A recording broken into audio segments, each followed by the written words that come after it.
Zena come in. And Paul, I've asked if you would please lead the Pledge of Allegiance for us. You mean Paul V? Yeah, you. Okay. That would be me. That would be you. Okay. I pledge allegiance to the flag of the United States of America and to the republic for which it stands, one nation under God, indivisible, with liberty and justice for all. Amen. Okay. Good words.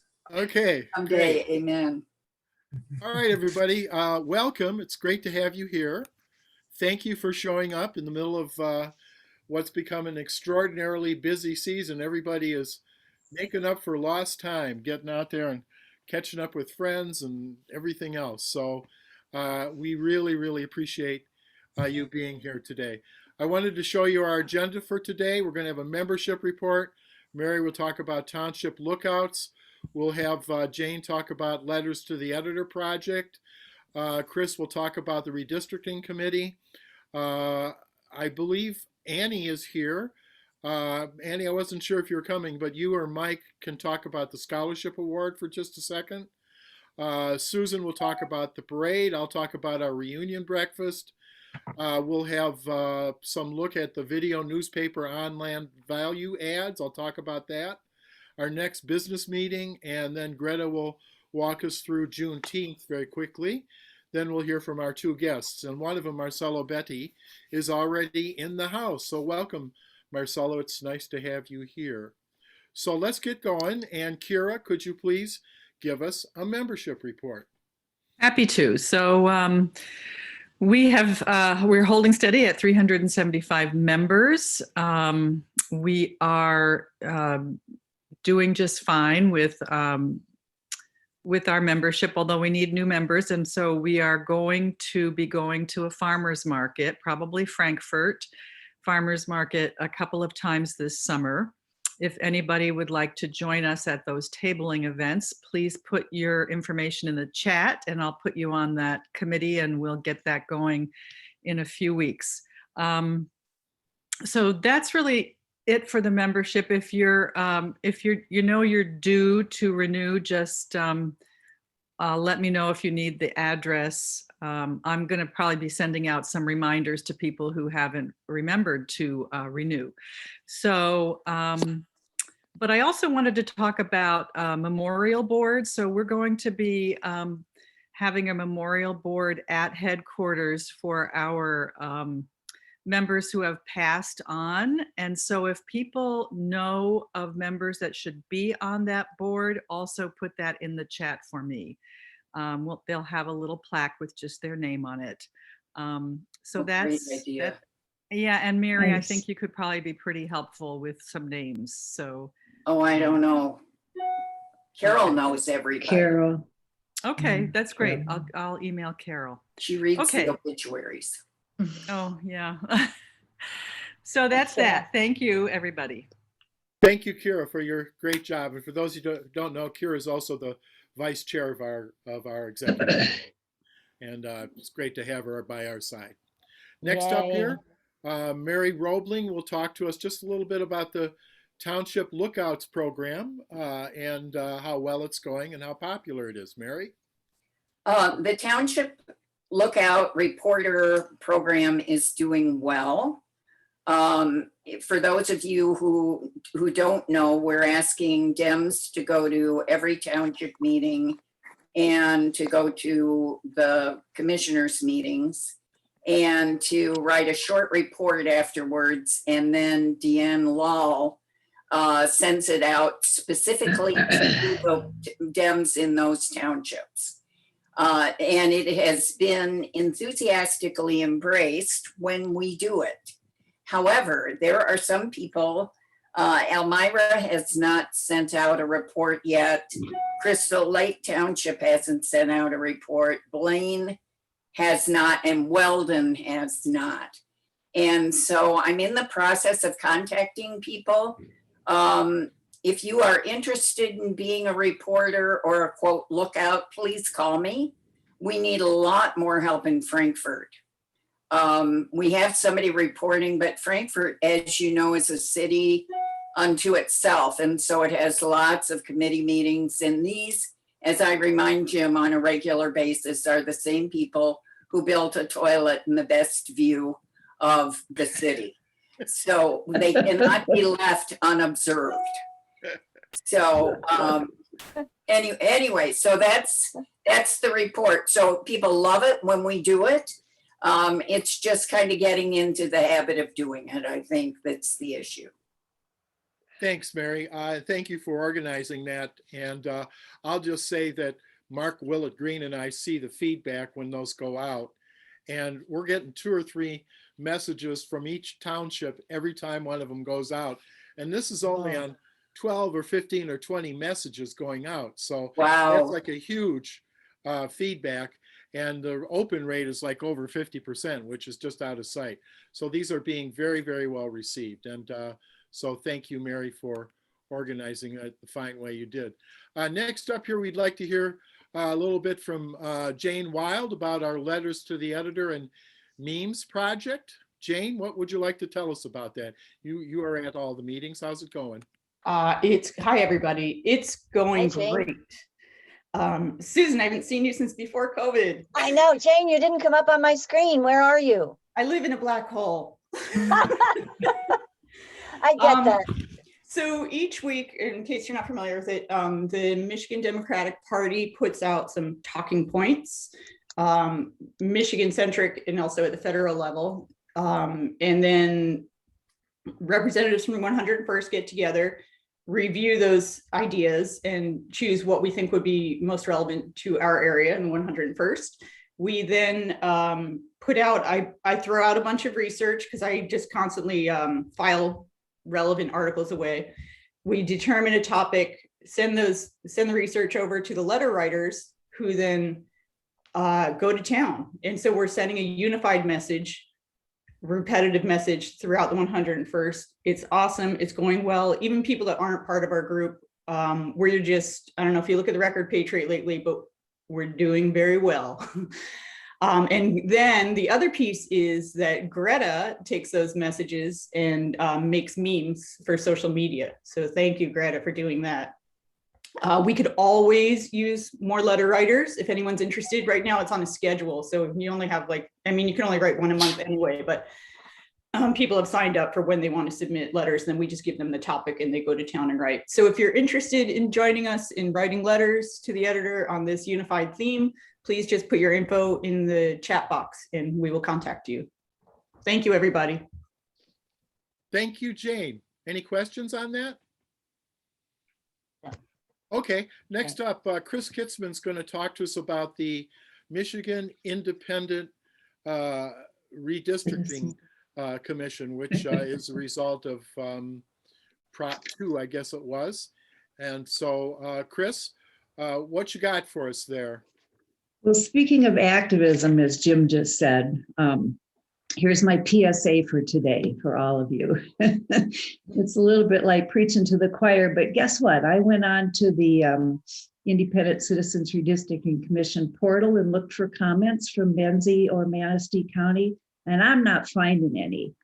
So the deal is that this is our chance. This is a first. We have never before, as John Q. Citizen, been able to weigh in on what we want our legislative districts to look at. And so the Michigan Citizens Redistricting Commission is really welcoming and looking for comments right now.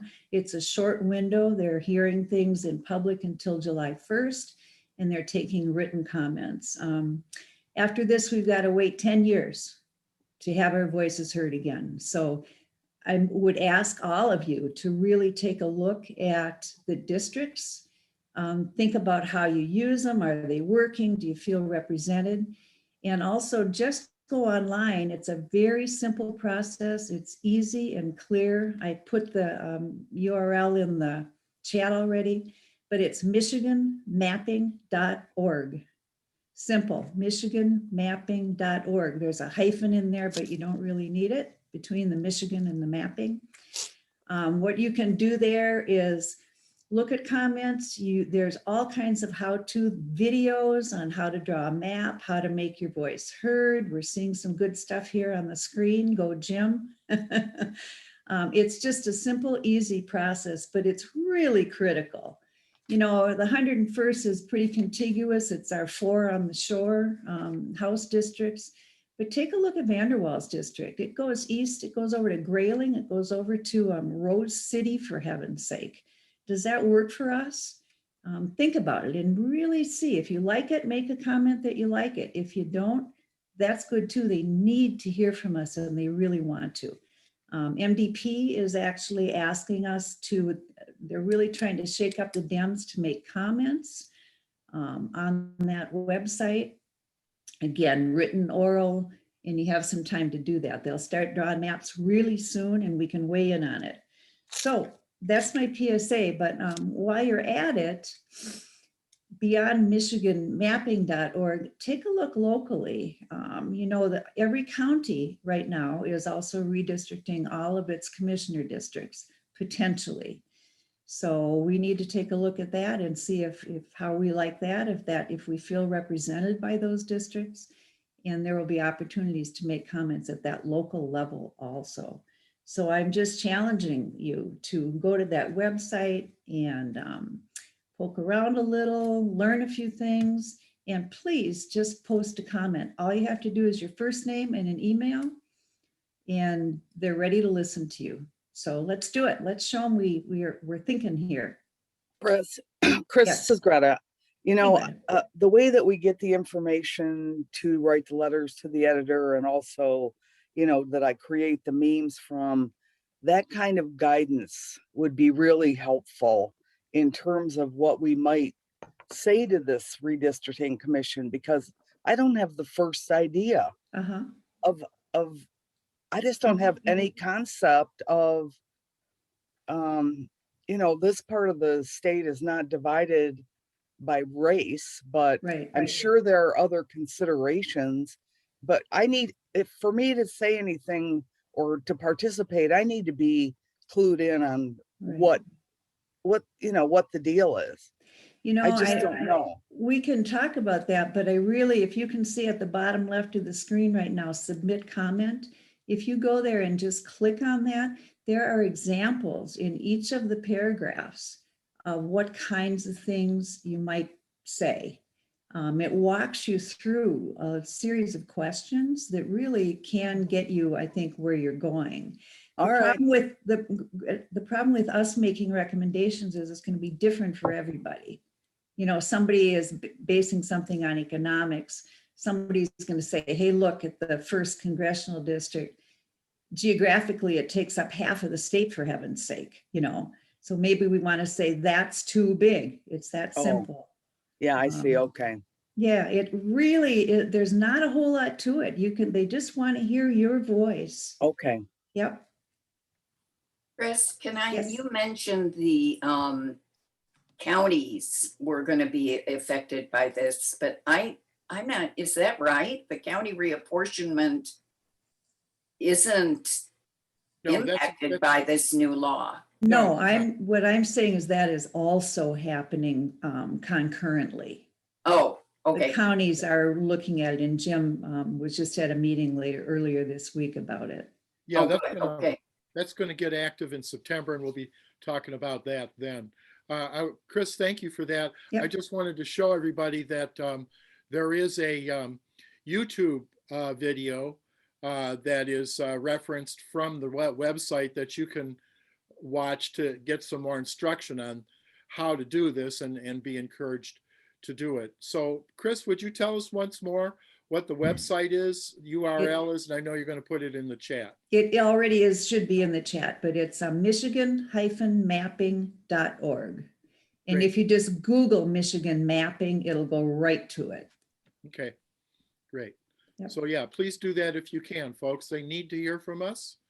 And I hate being outclassed by the Republicans, so we can't let that happen. Okay, next up here, thank you, Chris.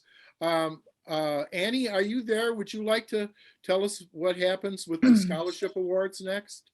Hi, Jim. Yes, I am here. Can you hear me all right? Yes. Okay, good.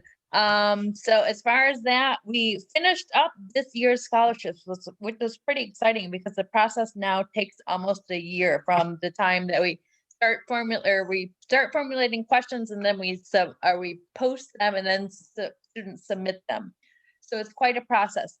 This year on May 27th, I was at the award ceremony at Benzie Central, and so I was the person. Barry Hahn and I gave I'm sorry, I'm blanking her, Reeve Cott.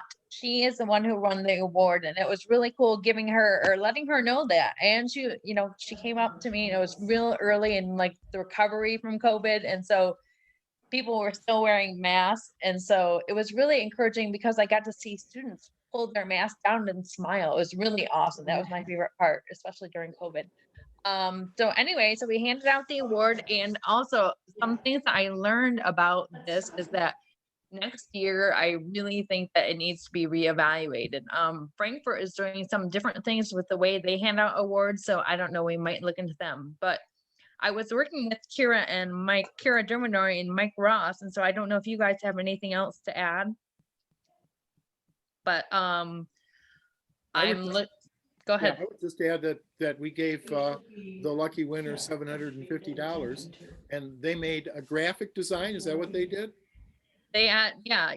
They had a graphic design and a narrative. Okay. And tell us the winner's name again, please. Her name is Reeve Cott. Cott is spelled K-A-T-T. Okay, great. And so we'll be having a fundraiser later in the year to pay for the rest of the scholarship and look towards next year. This is a thing that I'm very, very grateful that Annie and Judy and Mike and Kira have been working on. So thank you for all of that. We also have a Frankfurt winner, that's Quincy Thayer. Oh. So there was one from each school. Oh, thank you. I didn't know there was one in Frankfurt. Mm-hmm. Yeah. Okay. Was that for an essay or?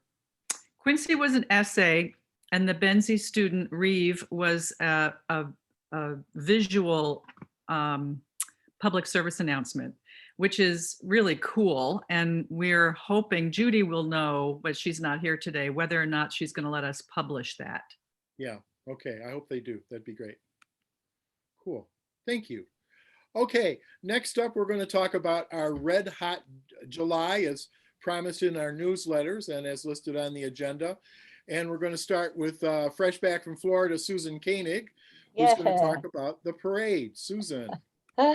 Well, everybody, I have no particular idea. John, did you get my email? John Beeman? Yo. Oh, he's on mute.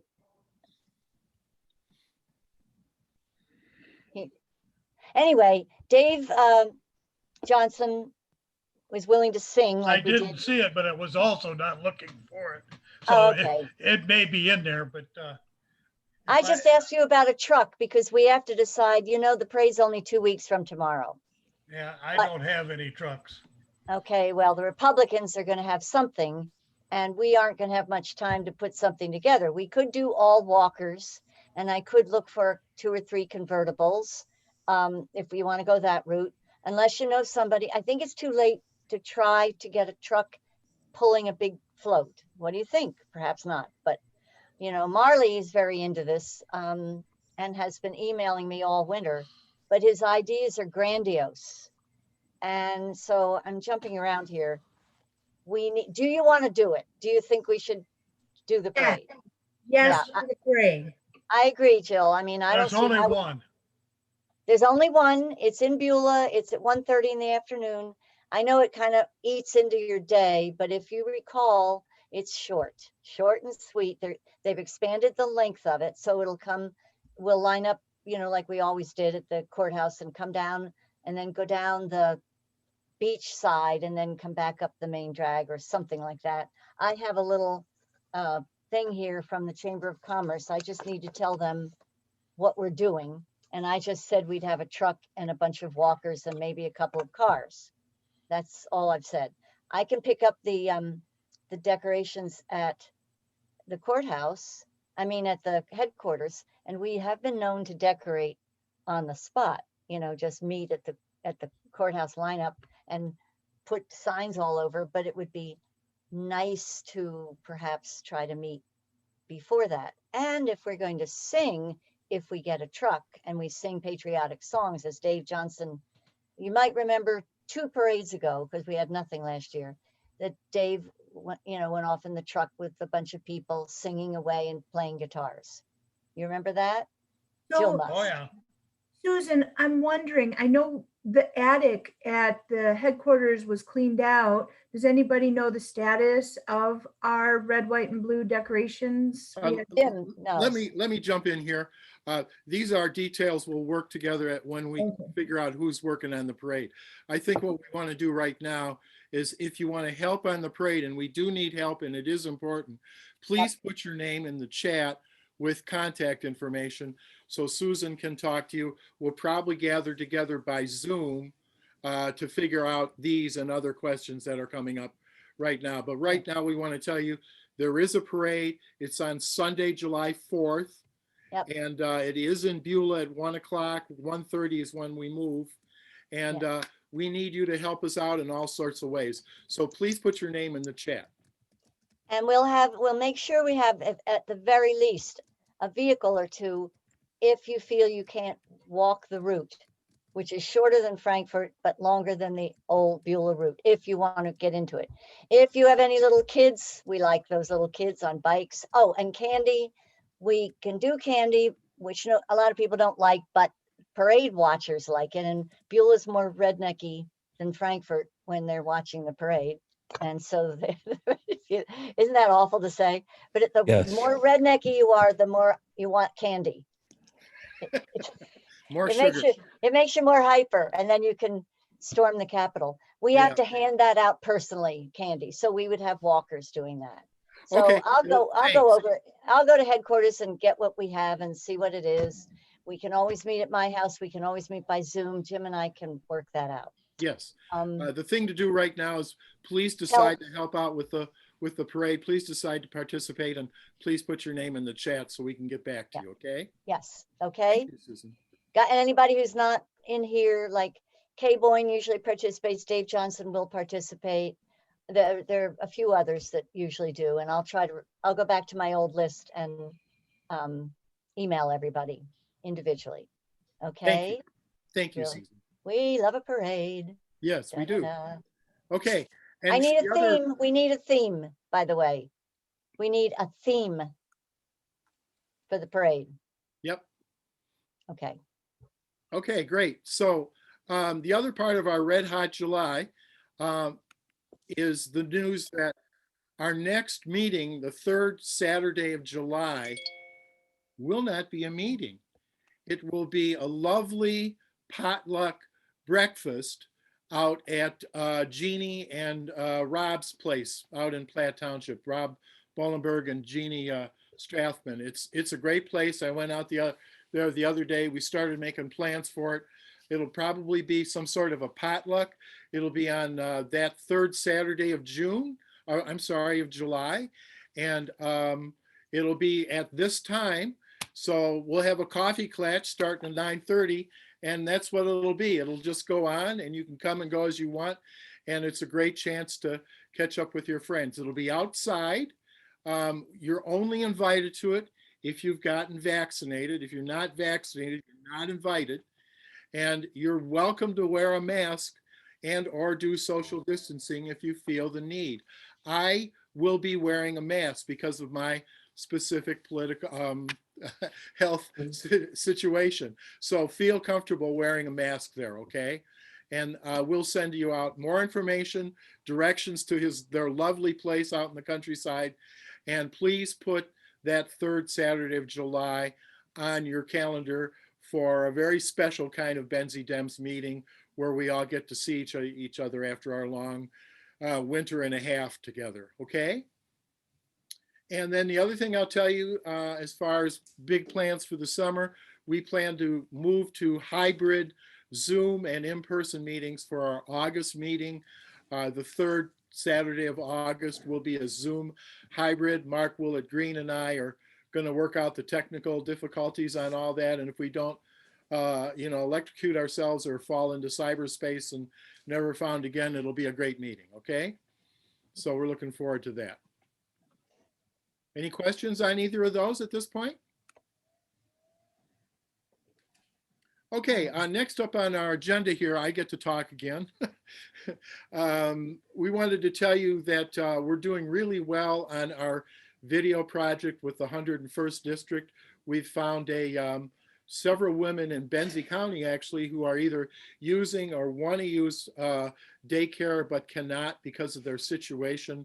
And we're using it as a way to reflect Democratic values on this, and that Democrats want there to be good health daycare that everybody can afford, that's quality, and that we are listening and want to do that. So that will be a video that's coming out, profile of these two women, probably in about 6 weeks, and that'll be run all over our region for a long time.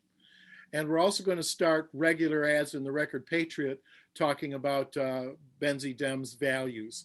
I won't say any more about either of those right now, but they're coming along, and they're going to give us a lot of extra new visibility because people hear about the Benzie Dems, and we want them to hear more and come to our meetings and get as involved as they can.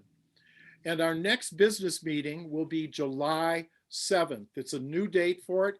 It's 10 days before our regular meeting, and it's a business meeting, and you are welcome to it. If you want more information, put your name in the chat, and we'll get back to you and make sure you know the link for the meeting when that happens. So the business meetings are open to everybody, and they are 10 days before our regular third Saturday of the month, which is a Wednesday. That's how that works out. Okay, so now next up, one of our featured presentations, Greta Bolger is going to talk to us about Juneteenth. Greta, do you need me to share the screen? Yes. Okay, let me do that for you.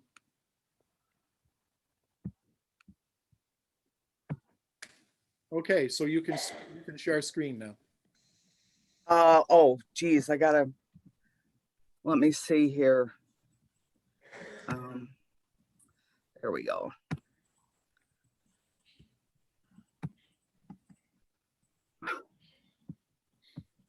Okay, I think I got it. Okay, can you see it? No. No? No.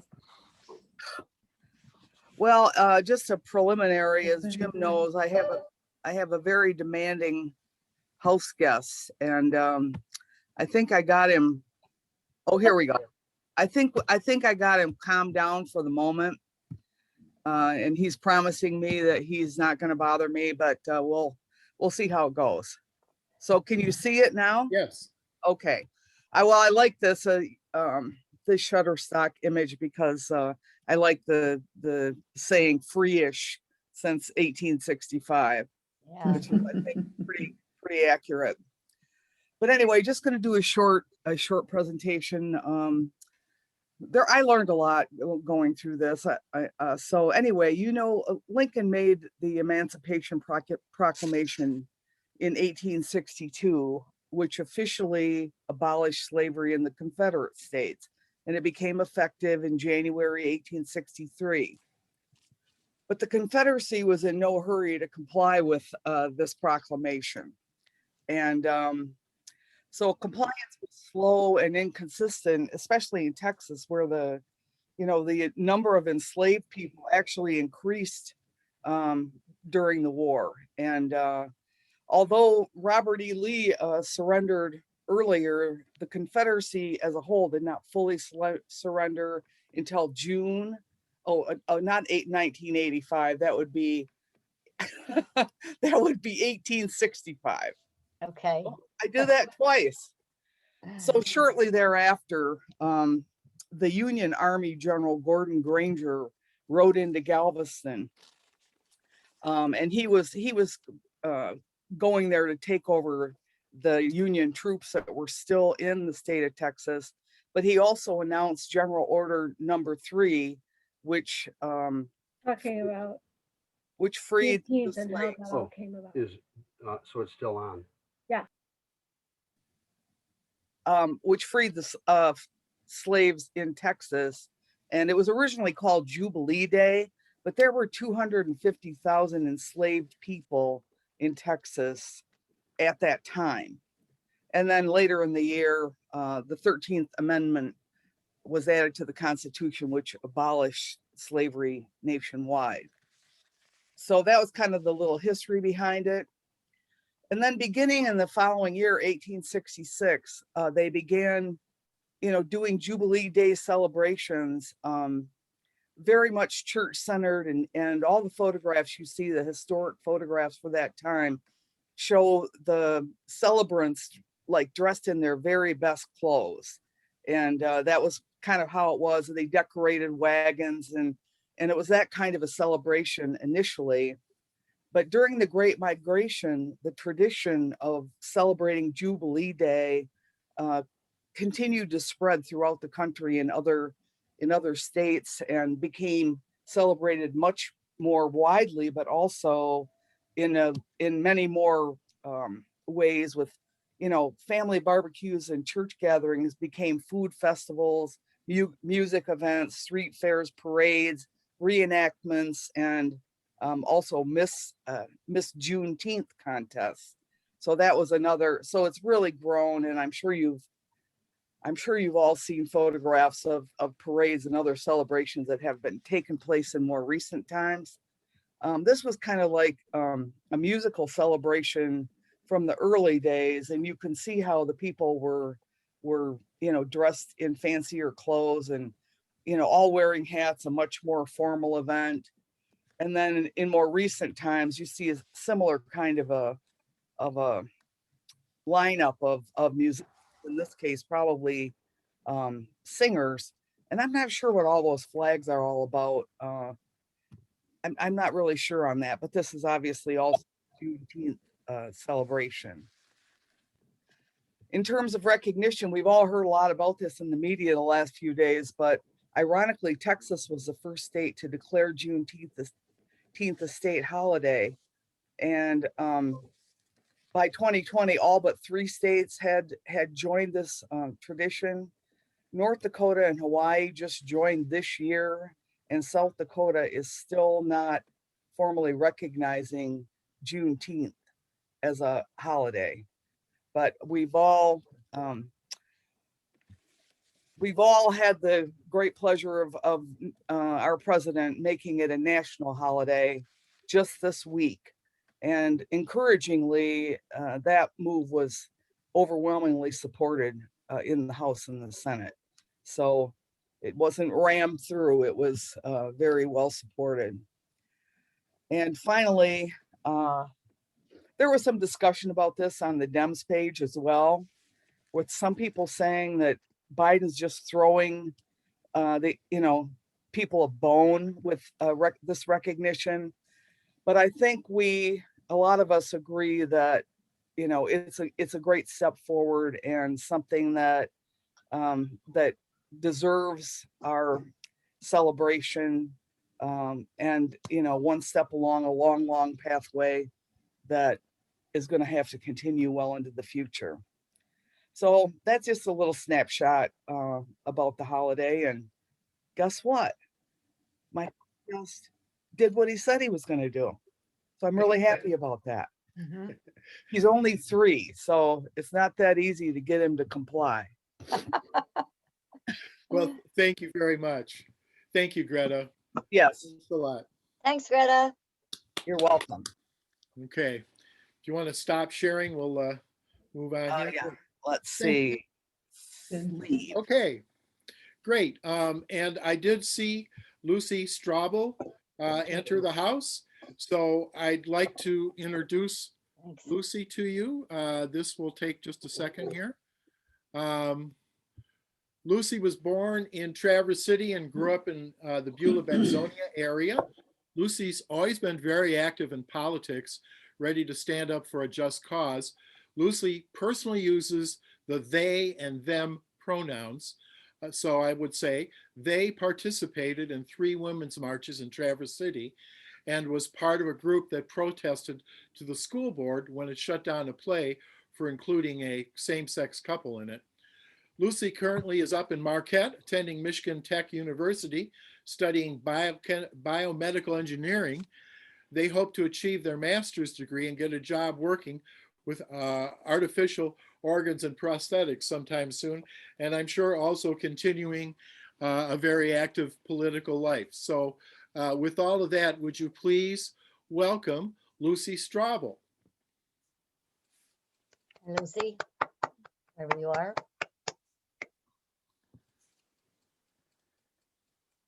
Hi, Lucy. Hello. There she is. We can't hear you yet. Don't know what the problem is, but you're not muted. Hello? I also do not know why you can't hear me. Oh, there you are. We can hear you now. Okay, great. Great. Shall I, do you need the screen share to show something? Yes. Okay. I believe so. Okay, so I've made you a co-host. Oops, there.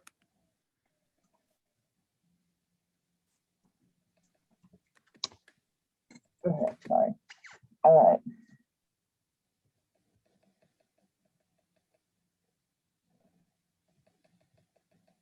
So, I'm just going to talk really briefly about the history of pride and ways you can get involved. Lucy, I'll ask you to please talk louder if you can. We're really having a hard time hearing you. Okay, so I am going to talk about the history of pride and ways in which you can help. So pride really started with the Stonewall riots, which I'm sure many of you are familiar with. The Stonewall Inn was in New York City, and it was considered like a safe haven for like all of the gays and the lesbians and the transgenders in New York. So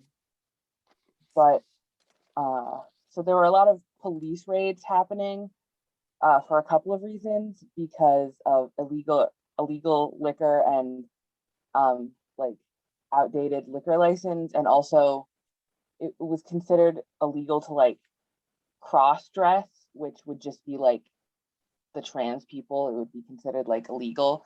So on June 28th, the police raided the inn because they wanted to arrest all of the gay people and the cross-dressing patrons.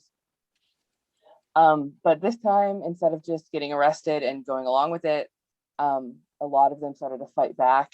And most notably, Marsha P. Johnson, who we all probably have heard of, was a transgender woman of color, and she threw the first brick at the police, and she started like the riot / fight, whatever you want to call it. And the protests happened for 2 days, and eventually the police retreated. And then the next year, on June 28th, they held a pride parade. New York was the first city.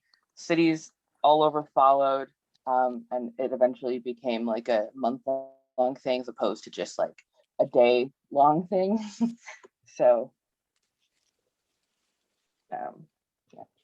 So that's the Stonewall Inn today. I don't think it's still a bar. I'm not really sure. And then that's Marsha P. Johnson, who we all know is like the first lady. And then Jackie Hormona, Zazu Nova, and Sylvia Rivera also were very vital in the fights, and they were very influential and activists, and they were all there at Stonewall and did a very good job. So I just want to talk about this real quick because it's just a good cause. But Matthew Shepard was a student at the University of Wyoming who was like attacked for being gay, and he died in a hospital. But his parents started the Matthew Shepard Foundation, which is a nonprofit. So that's a great thing to support. And then just other ways to support is just like, I offer support, stand up for them. If you know someone uses not like different pronouns that aren't he or her, just try and use them. Trying is a lot better than not trying. And then there are lots of organizations that aim to make life better. There's the Trevor Project, GLAAD, and the Oprah Project. There's so many more. I have like a full list, but there's a lot. There's like there's like lawyers that specifically work with like people of like the LGBTQ community. There's a whole lot. I mean, this is the whole list. So obviously there's a lot, but obviously you don't have to donate money or even time. It's just, it's nice to know that they're there and that they are working to make life better for people. Okay, Lucy, thank you. Does anybody have any quick questions for Lucy? Okay, well, we're going to do a surprise contest now. Sorry, I have a quick question. I'm sorry. I have a quick question. Hi. And it's because I have some insider information. I used to coach Lucy, but Lucy, is it possible that you could talk just very briefly about how you were one of the initial students who started your group at school, and just talk a little bit about that and how the community helped out with that? Yeah, so you mean the GSA? Yeah, okay. So my sophomore year of high school, we decided to start like a GSA, which is like a Gay Straight Alliance. It's basically just like a safe space, and it aims to like educate teachers mostly on how to like deal with like people getting bullied or people like wanting to use different pronouns. So we started that, and we got an advisor, and it went really well for the first year. And we had a lot of support from a lot of different angles. And then the second year, we had to get a new advisor because our old teacher moved, but it still went pretty well. I know we tried a lot to try and get a lot of the bathrooms to be like all gender bathrooms. I don't think that ever worked, but that was definitely something we wanted to do. And we were able to provide a little bit of like education towards teachers and other staff on how to deal with like bullies, and like if people come up to you and like confide in you, like how to deal with stuff like that. Thank you. It's nice to hear what the school climate is like for a Benzie County teenager. Yeah. Yeah, thanks. Well, Lucy, thank you for taking the time to prepare. And I have another quick question. great, Susan, go ahead. Yes, hi, Lucy. Oh, I'm your dad's next door neighbor, by the way. Anyway, I have had a 9-year-old girl who's not a relative recently disclosed to me that she thought she was homosexual. And I was wondering, I'm not going to bring it up again, but if she does, if you have any kind of resource I can read or go to find out how to give the best response. I don't know any off like the top of my head, but I'm sure there are a bunch. If you want me to like email you some, I could definitely do that. I would definitely recommend checking out the Trevor Project. That one was probably the best and would probably help out. But if you need any more, I can definitely email you like some links for those. Thank you. I will do that. Lucy, could you put your email in the chat? Would you mind doing that? Yes. Great, thank you. Any other questions for Lucy? Okay, great. A surprise contest, everybody. We've never done this before, but to celebrate Pride Month, we've got 5 of these lovely signs here. I'm sorry, I have to hold it sideways. If you look sideways, it says Up North Pride. We got these at the My Secret Stash in Traverse City. We've got 5 of them to give away, and also 5 stickers that look just like this. And they're on these very nice stands, so it can go right in your lawn. It's real easy to put up if you want to do that. So here's the contest. Go to your chat right now. Be ready to type on chat. Okay, ready? So you have to know what is the name of the husband of the first openly gay cabinet member in the federal government. What is the name of that person? First name is fine. Don't need the whole name. Just first name of the husband of Who's openly gay cabinet member. from Traverse City? What's his name? No, federal. you can't say it out loud. You got to type it in the chat. Chaston. Yep, they've already got it. Okay, so go ahead and do that. And the first 5 will get the signs, and the second 5 will get stickers.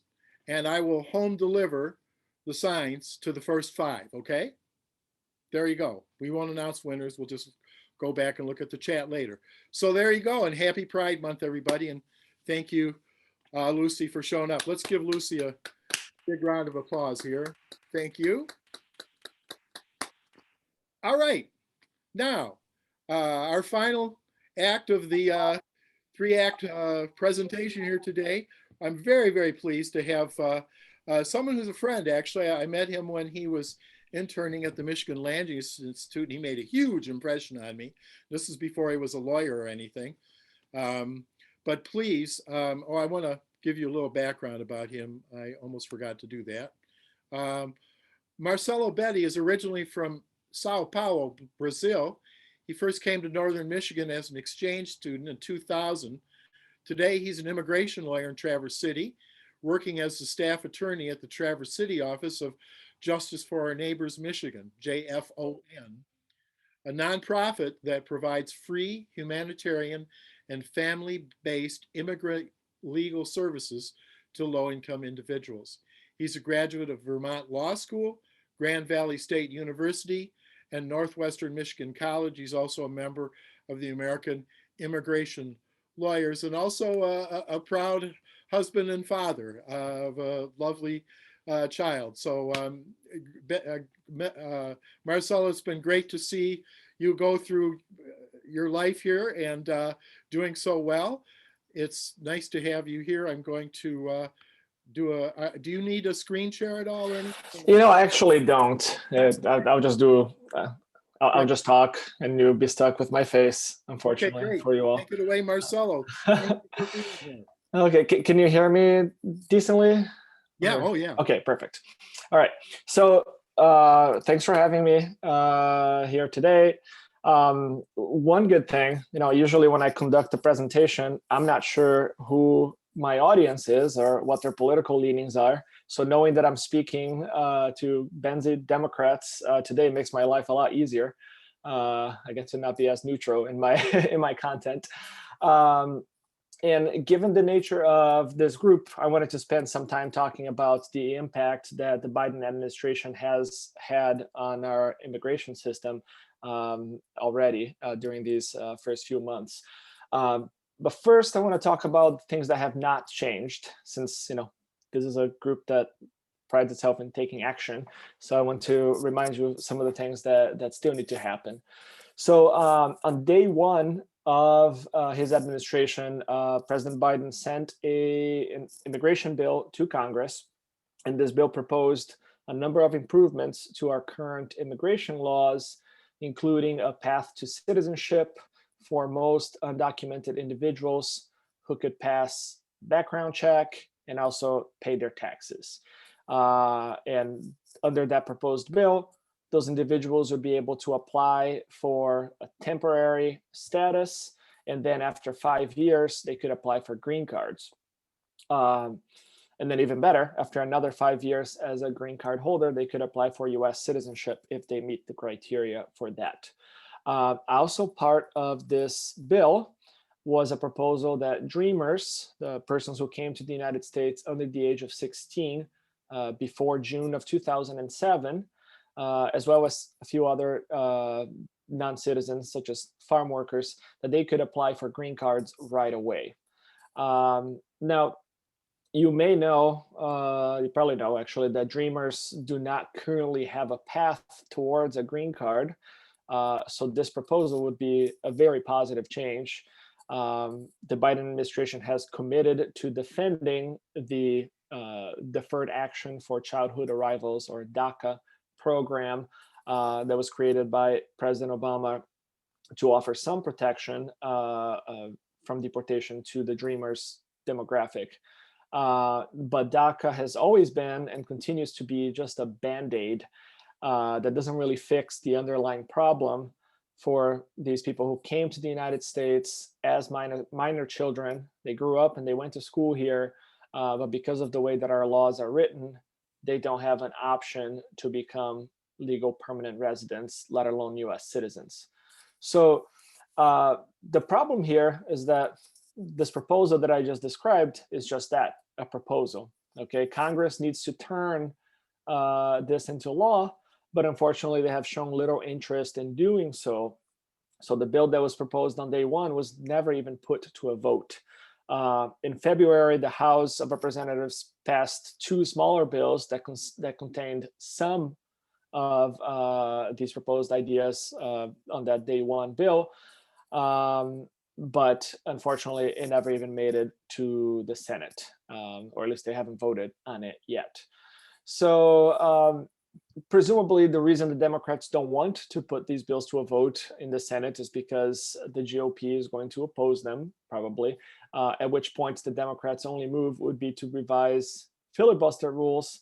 So here we are, staring at another piece of stalled legislation that would make a huge difference in, millions of people's lives. But so I wanted to start with the bad news so that we can then focus on the good stuff.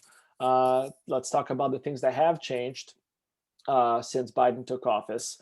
So the way that our country's immigration laws are set up actually allows a friendly White House to positively impact the lives of many non-citizens.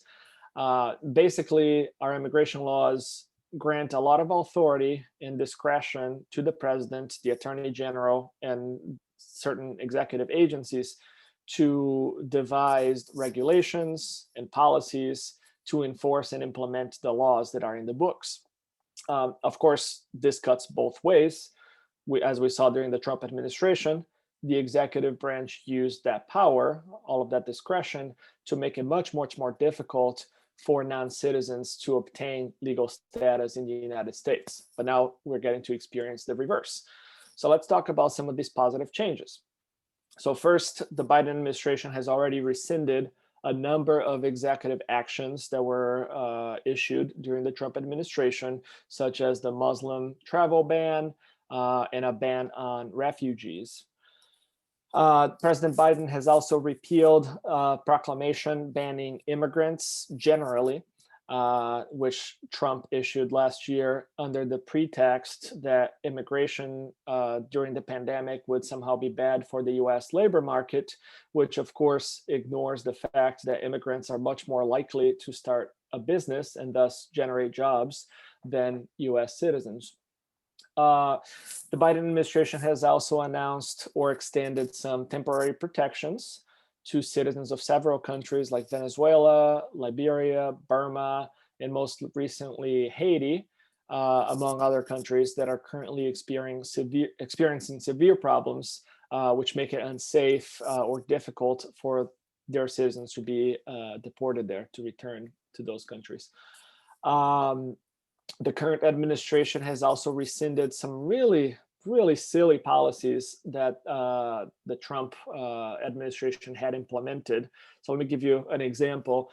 Under Trump, the U.S. Citizenship and Immigration Services, or USCIS, which is our main immigration agency, they were instructed to reject any applications, like green card applications and other immigration applications, that contained any blank spaces on any fields. Okay, so if you have a line on an application that was left blank, they were basically ordered to reject those applications outright. So they wanted you to write none or NA, not applicable, on all of the fields that did not contain any specific information.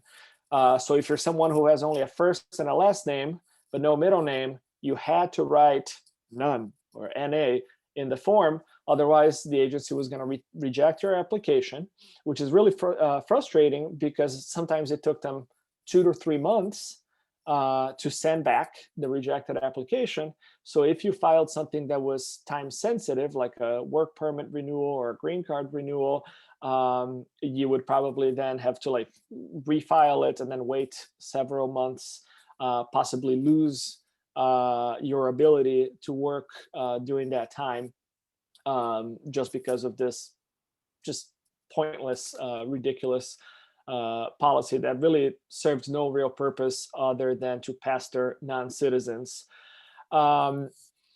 Other changes made by the Biden administration include reverting back to an older version of the civics test that applicants for naturalization have to pass before they become US citizens. That's the test that every once in a while you read articles talking about how most US citizens wouldn't pass that test and whatnot. So anyways, the Trump administration had made the test harder, again, for no particular reason other than to cause grief. But the Biden administration has reverted to the previous test. Another change, the president has issued a proclamation limiting the use of emergency funding for border wall construction. Biden administration has also prevented some proposed rules, some of those, midnight hour rules that the Trump administration tried to publish right before leaving office. So the Biden administration kind of put a break on those, including a proposed fee hike on filing fees for immigration applications. And these positive changes just keep on coming. Like I think I prepared this presentation about 3 weeks ago, and I've had to go back and edit it multiple times because just over the last 2 weeks, a lot of things have changed for the better. So just 2 days ago, Attorney General Garland rescinded several immigration court decisions that were harmful to asylum applicants, and also restored some aspects of asylum law to where things stood before the Trump administration. Now, I know this probably sounds a little bit weird because usually when our judicial system, our court system, decides a case, the president or the executive branch cannot just overrule that decision because they don't like it, okay? But immigration courts are actually different. You may know that they're not part of the judicial branch at all. Instead, they are administrative courts that actually operate under the Attorney General as part of the executive branch. So there are all sorts of problems associated with that arrangement. Basically, the fact that these immigration courts are not independent raises questions about their ability to make neutral decisions. But at least in this instance, again, this arrangement has led to a positive and quick, policy fix. All we needed was the Attorney General to rescind what previous Attorney Generals had done. Also, just last week, the Biden administration authorized the issuance of work permits for undocumented immigrants who have been a victim of certain crimes and then helped law enforcement in the investigation and prosecution of those crimes. Okay, so you've been a victim, but you call the police and you're testifying against the person who, the alleged perpetrator. In some situations, that actually allows undocumented people to obtain a green card. So the downside is that those cooperative crime victims, although they're allowed to apply for legal status, those applications actually take about 5.5 years to process. I just had a couple of clients that I started representing back in 2015, and they just got their approval this spring. So, and during that entire time, up until this week, they were not authorized to work. So the Biden administration has changed that and actually allowed them so that, if they present a case that looks like it's going to be approved, then they actually are allowed to get work permits now while the processing is pending in our, very bureaucratic immigration system. Another recent and also very important change, the Biden administration has instructed ICE, that's Immigration and Customs Enforcement, our immigration police, and their attorneys to start exercising prosecutorial discretion once again. In other words, they're being instructed to prioritize the deportation of criminals or other people who are actual threats to our national security over people who come to the US looking for honest work and a better life and never got in trouble. So this is a huge contrast from the Trump administration, which operated under a zero tolerance policy that predictably resulted in a massive, massive increase of immigrants in detention, and also a huge backlog of immigration court cases. So basically, instead of focusing on detaining and deporting people who are dangerous, the Trump administration wanted to get rid of any and all people who are here without documentation, regardless of their background, regardless of whether they've been a good actor or have family ties to US citizens. So the result was, when I looked up this information at the end of May, there were over 1.3 million cases pending in our immigration courts. Okay, in Detroit alone, there were 7,421 cases divided between only 4 judges, which is about 1,855 cases per judge. It's a little bit of an apples and oranges comparison, but I will say that at my office, at the JFON office in Traverse City, we have about 100 cases open, and that keeps us plenty busy. So I would not want to have over 1,800 cases to decide. So hopefully within the coming weeks, we'll start to actually see this favorable exercise of prosecutorial discretion in action. And then last but not least, the Biden administration has either revoked or ordered the review of several regulations that were implemented by the Trump administration for the purpose, again, of making it more difficult for non-citizens to immigrate to the United States. Both the Department of Justice and the Department of Homeland Security are compiling a big report and preparing new regulations to restore and even improve our system's ability to welcome refugees and asylees and other non-citizens into our country. Now, let me step away from this big picture view that I've been giving you, of what's been going on in our immigration system, and give you an example of how the Trump administration affected the lives of people who live here in Northern Michigan. Okay, so there was one notable, very bad regulation that was enacted during the Trump administration, and that was the public charge rule. And this rule worked something like this. When a foreign citizen applies for a green card or permanent resident status, that foreign citizen must meet certain criteria to prove that they are eligible for the green card. And one of the things that they had to establish is that they're not likely to become a public charge after being admitted to the United States. In other words, that they were not going to be receiving means tested or welfare benefits. So the problem is that our immigration law does not define what it means to become a public charge. Instead, the law allowed our federal agencies to make up that definition. So for many years, being a public charge meant more or less that the intended immigrant was going to receive things like food stamps after becoming a permanent resident. But all that they had to do in order to show that that was not likely to happen was to have a financial sponsor, basically a US citizen or other permanent resident, who could say, hey, if this immigrant ever applies and then receives public benefits, I will cover for them. Okay, basically I'll repay the government.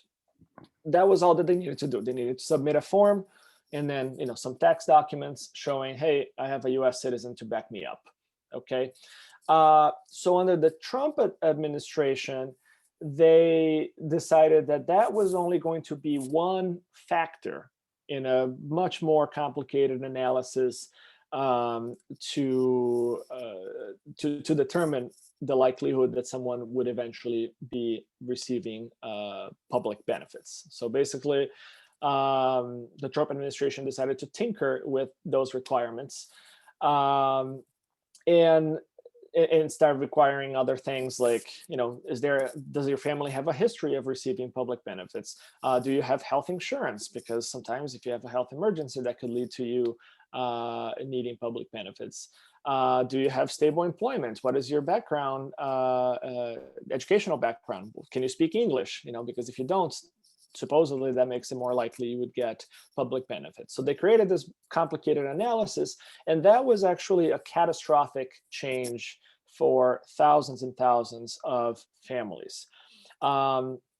I have a quote here from a news story that describes the impact of this regulation, of this change. So between October 2018 and July 2019, so about less than a 1 year window, the State Department, basically the U.S. consulate in Mexico, denied over 5,000 visa applications for Mexican nationals on the grounds that they would likely become a public charge.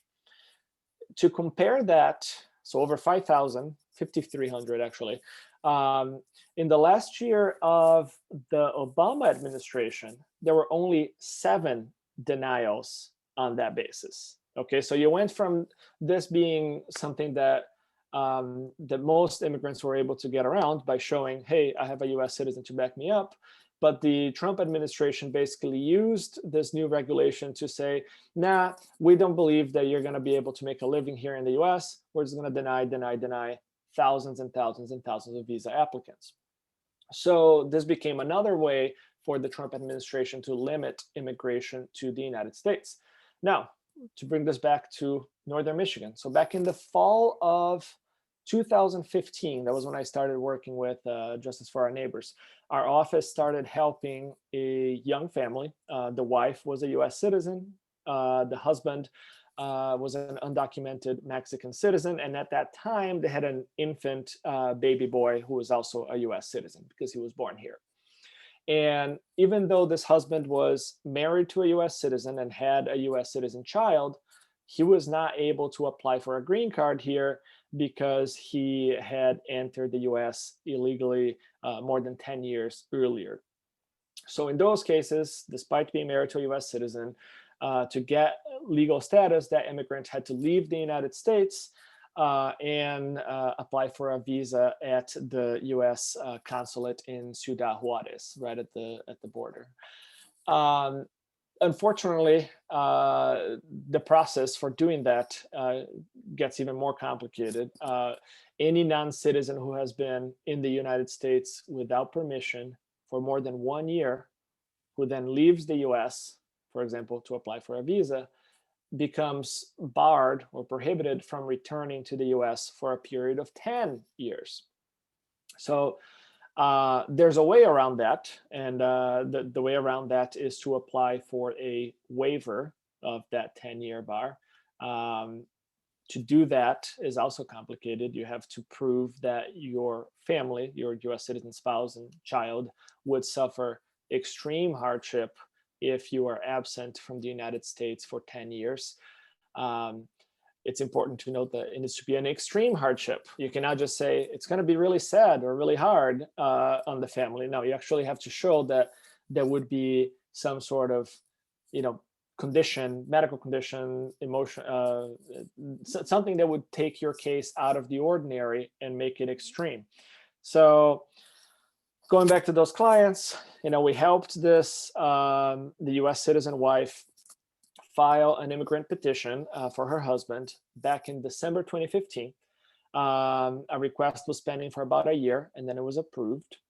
So then we applied for the waiver of that 10-year bar, and that was also approved after another year of waiting.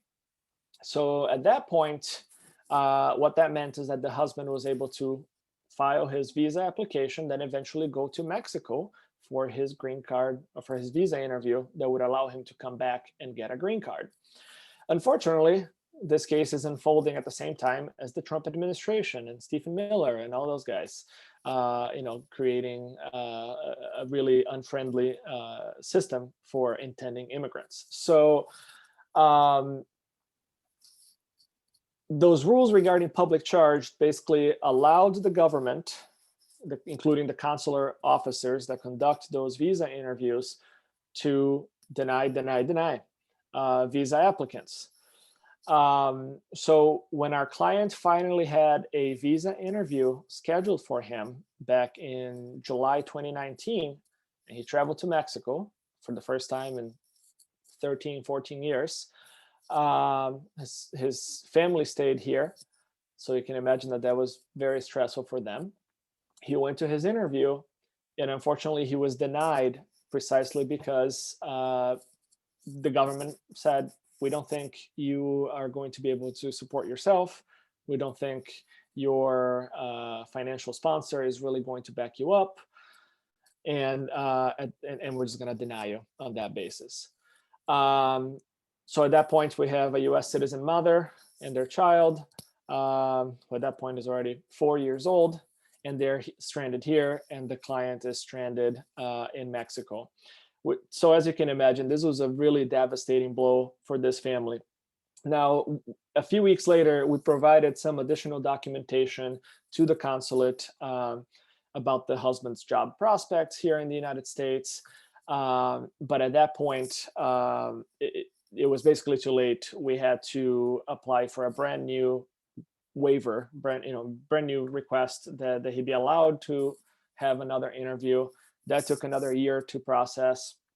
And then if you do your little calculation here, thinking about your schedule, or where we are, July 2019, you add another year, we're in July 2020. What could possibly be happening in July 2020 but a global pandemic that breaks out while this family is separated, okay?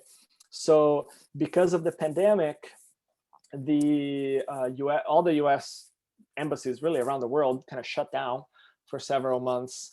The embassy all the embassies and consulates in Mexico are still operating on very limited capacity. So even though we were able to get a second waiver for this client and refile his visa application, he couldn't get an interview to save his life because of COVID. So eventually, last fall, we sent basically a request for an emergency interview on the basis that the U.S. citizen spouse was about to lose it. We got some support from her counselor or therapist. We sent some more documentation, made a request for an emergency interview. And eventually the client was actually scheduled for a visa interview. And this time the family actually, reunited in Mexico. The wife and child decided, this has been far too long. I'm gonna go to Mexico. If he's denied, we're gonna stay there, even though she doesn't speak any Spanish. So they just went for it. And fortunately this time the visa application was granted. And then the family was able to fly back together to the United States last December, about 5 years after we started working on their case. Okay. So I know this was a long story, but I wanted to share it with you. Well, first of all, because it has a happy ending. So happy, that's always better than a bad ending. But I also wanted to give you an idea of how hard it can be for people to get lawful immigration status here in the US, especially, during the Trump administration. And keep in mind, this is just a story of one family, okay? We have plenty of other cases that have similarly dragged on and on for years without any resolution in sight. And this client did just about everything right. He did everything that he was supposed to do to fix his immigration situation. But just look at all the obstacles that this family faced. So the law is quite harsh to begin with, giving you a 10-year punishment for being unlawfully present. That seems pretty disproportionate to the violation of the law that you're committing. You're not necessarily hurting anybody, and yet you get this 10-year punishment that just destroys families. And then second, our immigration system is just so understaffed and inefficient that it can take months and months and sometimes years for any given application to be processed, even without COVID messing things up further. And then, of course, we had the Trump administration develop these aggressively anti-immigrant policies, and then you just have the sheer bad luck of having this case pending while a global pandemic breaks out. But hopefully we are turning the page on COVID. We all have our fingers crossed that Trump will not return. I'm not going to say how optimistic or pessimistic I am about that. But even so, we still have some really bad laws in the books, and we have an inefficient system that can be improved. There needs to be a path to lawful status to anyone who has been present in the United States for years and sometimes decades, who has immediate relatives who are US citizens, who are hard workers and have a clean criminal record. Okay, we need to have a fix for them. We're not gaining anything as a country by making this process virtually impossible for a family to navigate with or without legal help. So it shouldn't be this hard to keep American families together. We really need Congress to act and the president to sign a comprehensive bill that fixes those problems. So thanks for letting me speak to you today. I know that was a lot, but I'm happy to answer any questions that you may have.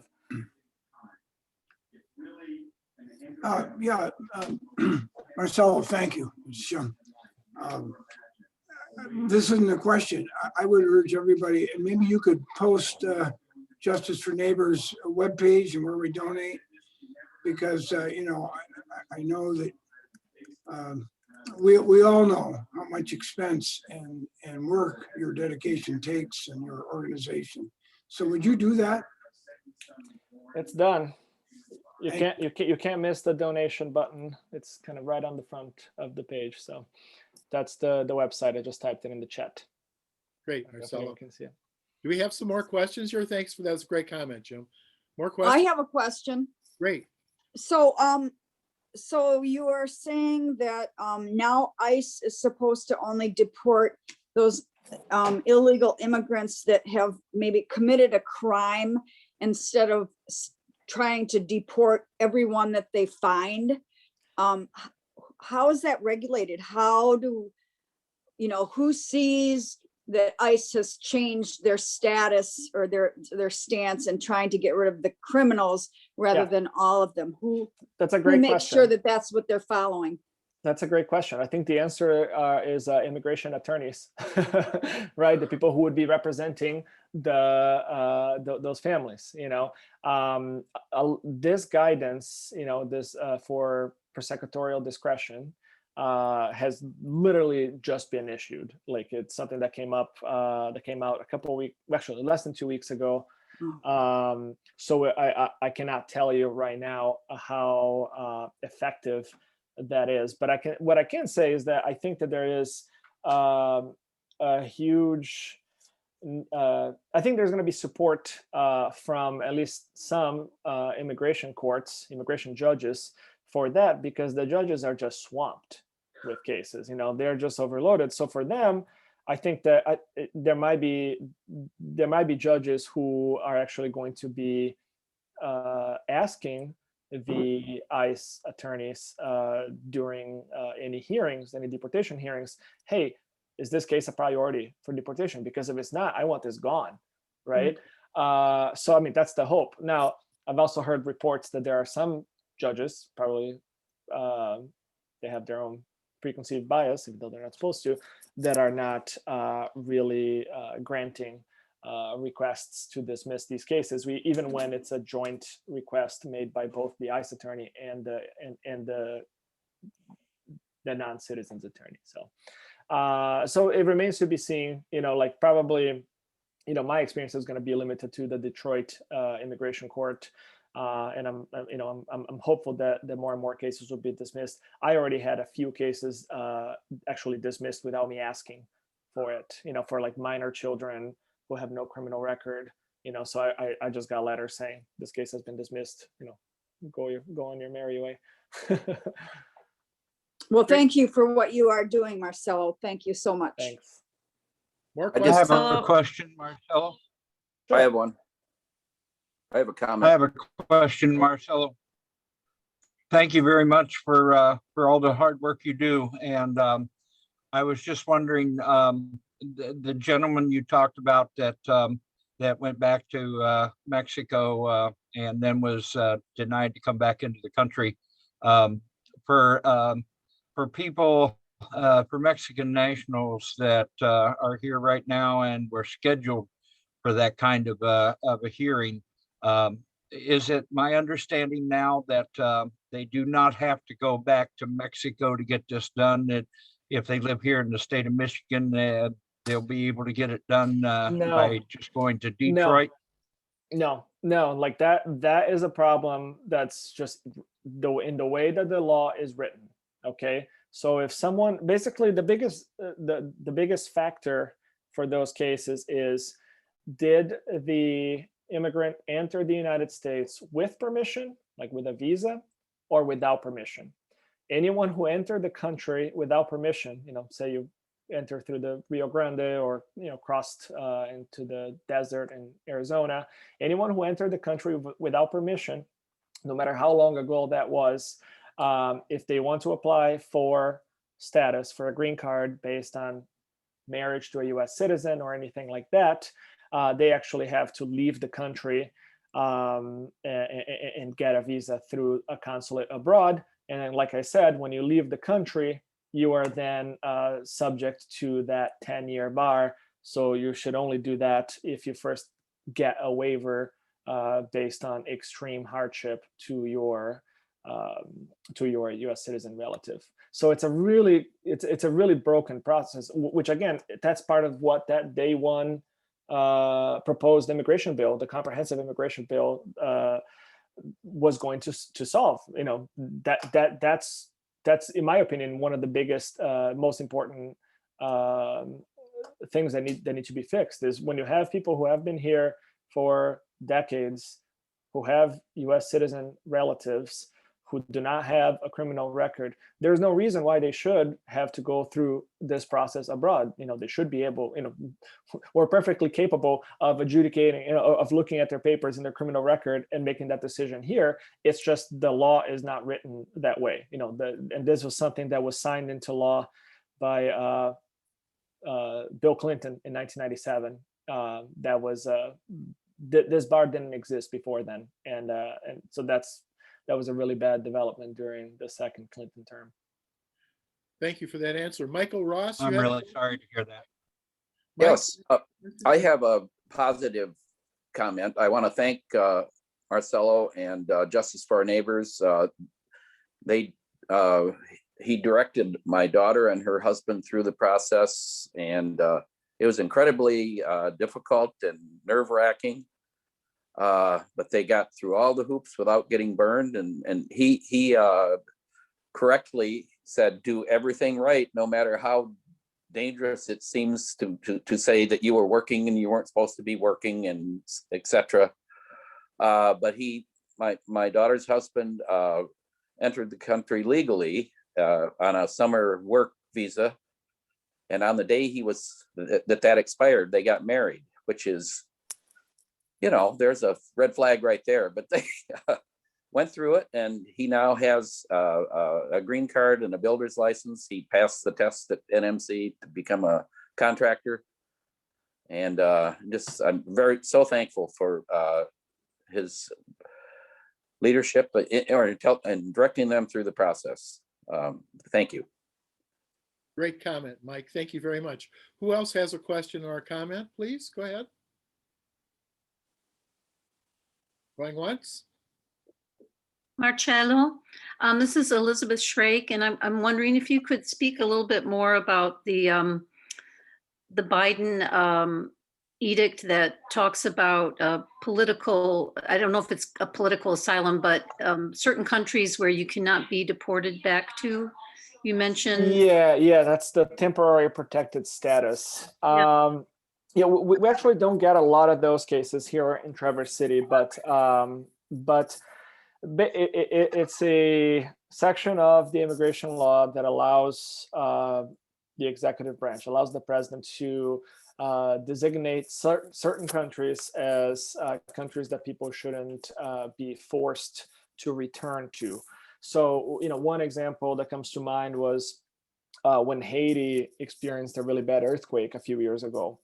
There were people who are here in the United States who are Haitian citizens.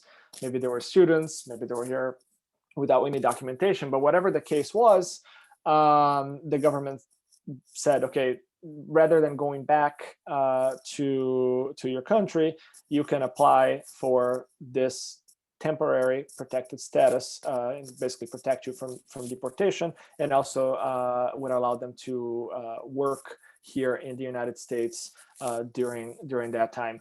Some countries have been designated TPS, as we call it, temporary protected status, have been TPS countries for like almost 3 decades now. I think some of the Central American countries. However, we just had a really bad Supreme Court decision on this particular topic just a couple weeks ago, where the Supreme Court decided that if someone has received this temporary protected status, and then they later say married a U.S. citizen and want to apply for a green card, we have that same problem that I discussed earlier. If you entered with permission, sure, go ahead and apply for the green card. But if you enter the country without permission, and you later received TPS, that does not count as the government giving you permission, to be here. Again, I don't want to break down that to you because it's extremely boring. it's a very convoluted case, but the bottom line is the Supreme Court kind of curbed some of the benefits that came from this temporary protected status. And that was something that Trump tried to do away with, didn't he? Yeah, Trump tried to eliminate that status for several nations. Yes, but the Biden administration has restored that, or actually listed new nations as protected. Thank you. Okay, we got time for one more question. One more question from somebody. Jump in. Can I ask a question, Jim? Sam? Please. Hi, Sam. Go ahead. Hi. Marcelo, do you ever meet with Senator Peters or Stabenow or That's a great question. I have never met with them personally. What we do, however, is we have a pretty good working relationship with the Stabenow office. They have an immigration caseworker or immigration liaison whom we contact relatively often, and who can help us solve some snags that sometimes come up during these immigration cases. So, for example, if we send in an application or petition and it's taking like far too long for it to be approved, or for the government to even acknowledge that they received it, then sometimes we can actually contact Stabenow's office, and their caseworker can actually communicate directly with the appropriate agency to ask what's going on. And oftentimes that actually does make a very positive difference. I mean, for example, I once had a client who we received a denial notice on his case, and the basis for the denial was that the client was supposedly scheduled for an interview but didn't show up at the interview. So as a result, the case was denied. Now, the client never received an interview letter, and I didn't receive an interview letter. So we contacted Stabenow's office, and after some investigation, it was determined that the USCIS had actually never mailed the interview letter. Like, somewhere in their systems said that they sent a letter, but then when they actually checked, they learned that no, the letter was never sent. So that's the kind of problem that they're able to fix for us. What they cannot do is, if an agency makes a decision, grant or deny a case on the merits of the case, we can't go to the senator and actually tell them, hey, can you ask them to reverse this? That they will not do. But when it's like an administrative problem, they're very helpful. Great, Marcelo. Thank you so much. I'm sure we learned an awful lot today. Yeah, thanks, Marcelo. Thanks. We really appreciate it. Thank you, Marcelo. Thank you for your great work. Thank you for your great work with Justice for Our Neighbors. It's a wonderful group. I encourage other people to support it. It's very, very noteworthy group, a little group of people who does big work. It's great to see that. So Marcelo, thank you again. And my best to you and your wife, Norika, and your son and your family, and have a good weekend, okay? And thank you so much. Thank you. Yeah, very good. Thank you. Well, that brings us to the end of our meeting, folks. I don't know if there's anybody who needs to make a comment for the good of the cause or anything, but we are now adjourned. We can stop recording and start filing out if you want to. Bye, everybody.